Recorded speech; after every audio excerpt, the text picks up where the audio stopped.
Honestly, things were really good for Dad. I thought they were really good for Dad. And I'll never forget it. It was a Sunday night, and I was sitting off Central Avenue waiting for the crew to show up, and I got a call from Helen, my stepmom, and everything kind of crumbled apart.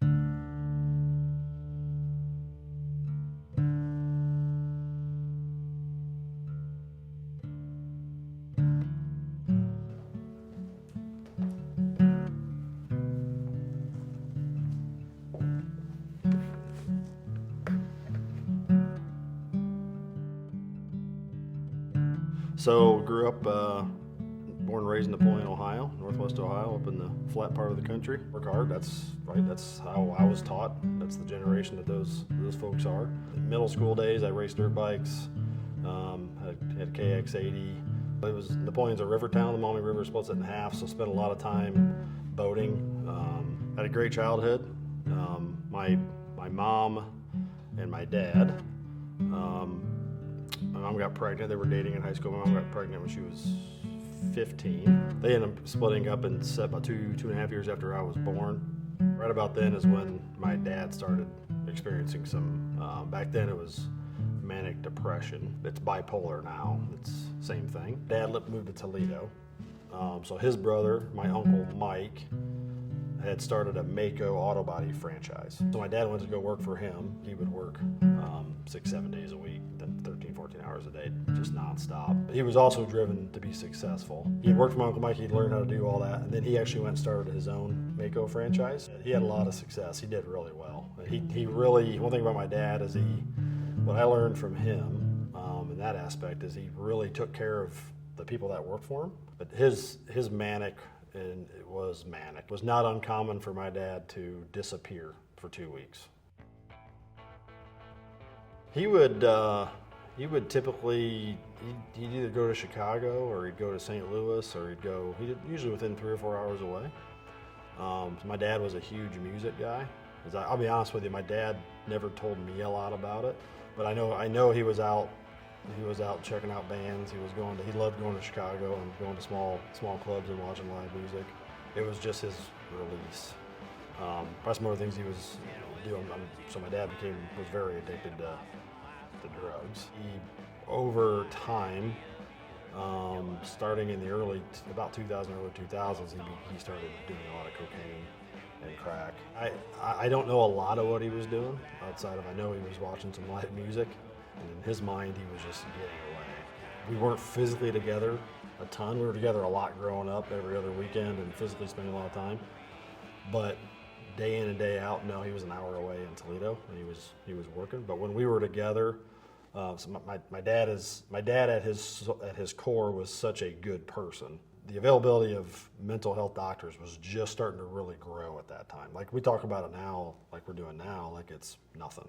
Back then it wasn't that long ago, 20 years, we weren't doing it. So my dad was also in and out of the hospital a lot of times because he'd get really down. So like when he would come back from those trips, back in the day, my mom or Helen would take him to the hospital. Dad was on, 15 different medications at different times. I'm exaggerating, but trying different things because that's when a lot of the antidepressants were really coming off the ground. And all the different types, and like certain ones would make him worse, certain ones would help him for a little while, but wouldn't always do a lot of things. So my dad I always thought of him as I told him, you're like a guinea pig for this stuff. In the early 2000s, I had just graduated from college. Honestly, things were really good for Dad. I thought they were really good for Dad and Helen and Eric and Andrea. And I'll never forget it. And it was a Sunday night, and I was sitting off Central Avenue waiting for the crew to show up to get everyone lined up. And I got a call from Helen, my stepmom, and she had told me that my dad had been stealing money from the franchise to pay for his cocaine and crack addiction. Knowing my dad, I'm like, this is not going to be good because my dad didn't love himself that much. So being successful at work was his means of his meaning. He had to file bankruptcy. Helen, my stepmom, had been an art teacher in the Toledo school district for years. Like half of her pension got taken away, impacted the whole family. They lived in a nice, beautiful home, had to move out, move into a condo, just everything kind of crumbled apart, right? So, and my dad could not handle that he did that. It it was a 9-year road after that. That was a rough road for my dad. A lot of ups and downs. Ultimately didn't end the way we wanted. My brother called me about 4:05 a.m. on April 9th, the next morning. He had been called by my Uncle Mike because the Wood County Police had called him. But my brother called me, wakes me up at 4:05 in the morning and says, Dad did it. The first thing he said, Dad did it. But there's a park down along the Maumee River, out down by between Grand Rapids and Toledo. He actually had bought a Browning .22 pistol. He had, never knew he had it, but he had pages and pages of journal entries that he'd been writing for a couple of years. And literally everyone is how bad of a person he is. I'm gonna burn in hell. I mean, you can see the pain, his pain is all over those documents. Myself and my family had no clue. And it's wild because he talks about it in those documents, how he can't believe he's bought a gun and all that. And he had bought that gun like a year and a half before. So he'd been ruminating on this for a year and a half. Every day it's, I'm gonna do it today, I'm gonna do it today, and then he didn't do it. That day that's going on, I'm trying to absorb what's going on, and I'm a task-driven person like my dad, so I'm already thinking about, okay, what do we gotta do, right? Yep, that's how I deal, okay, we got a funeral, we gotta do this, we gotta call my Uncle Mike. I'm already making lists of stuff, because I don't really wanna think about what's going on. I'm just trying to get through it, right? And I'm like, now I gotta go down and tell my stepsister. So I walked in, and the minute I walked in, it's like she knew. She's just, her leg was shaking. She was like, just tell me. I said, Dad died. When that happens, you're never ready for it, especially the way it happened and all of that, which I try to get that out of my mind quickly, but you can't, To this day, I have images in my head that I just manifest things of what he was like what was he thinking, and not questioning, but what was going through his mind as he was sitting there, and God, I wish I could have helped him. Like, it eats me alive. The biggest thing for me in that whole process, and I deal with it today, is actually anger. Because I'm really, really upset that, I'm not mad at my dad, but I'm upset that it happened. I'm upset that it had to happen. I don't want it to happen to anybody. Really upset that it had to happen to him. He was a really, really good person. Yes, when my dad passed away, he actually, within a week after the funeral, attempted suicide. Didn't succeed. He didn't succeed. That's not because he didn't try hard enough. It's because he was trying to tell us something. December, it was late 2021, he was diagnosed with MS. And he got a bill for it. It was tremendous. And literally, he went and hung himself. And it wasn't till I experienced what I experienced later in 2017 and 2018 that I really felt like I understood it. Because you really can't, you can understand, but you don't really understand. So yeah, keeping busy is a it's a safe way of coping, and it certainly has been my number one method. I was literally working just nonstop. When I was at home, I get home in the evenings. If I got home, there were nights I'd sleep in the office because we'd be working on bids and stuff. Even when I would get home, because we had these crews working at night, my phone was always ringing. There's a lot that goes on with those jobs. My daughters would be talking to me. I was barely listening. I was in work mode. I was ruminating. I was getting way too obsessed with it. I was turning into my father, and I didn't realize it until probably early August of 2017. We're working on 70 West, down over by Rome Hilliard Road. We had the ramp closed from Rome Hilliard North to 70 East. And there was a gentleman in a minivan. He was at a bar down the street and been drinking. But this gentleman got around all of that along the shoulder. And I had two pavers running side by side like this.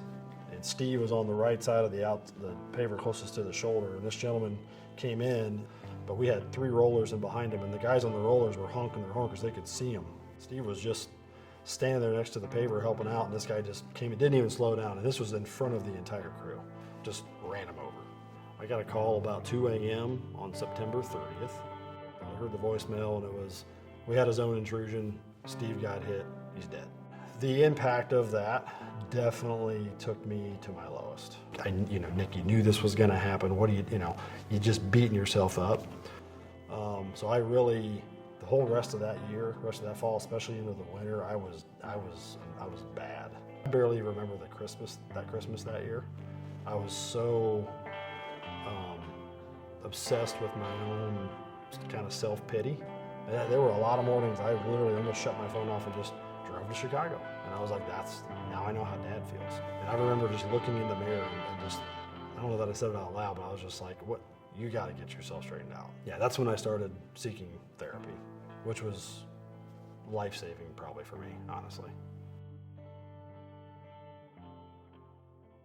I think every human on the planet probably needs therapy. And within 2 or 3 sessions, she had me completely pinpointed as to what was going on, knew what level of where I was at. It was every bit of 12 months to get all that regulated and figured out. And by about month 6 or 7, we had it figured out, and it was great. Going through that process definitely taught me the importance of self-love. It's got to be probably number one.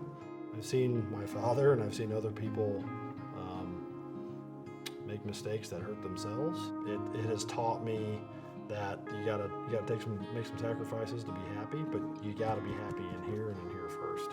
And I'll be honest with you, in the last year, coming to Quest has been a huge help for me.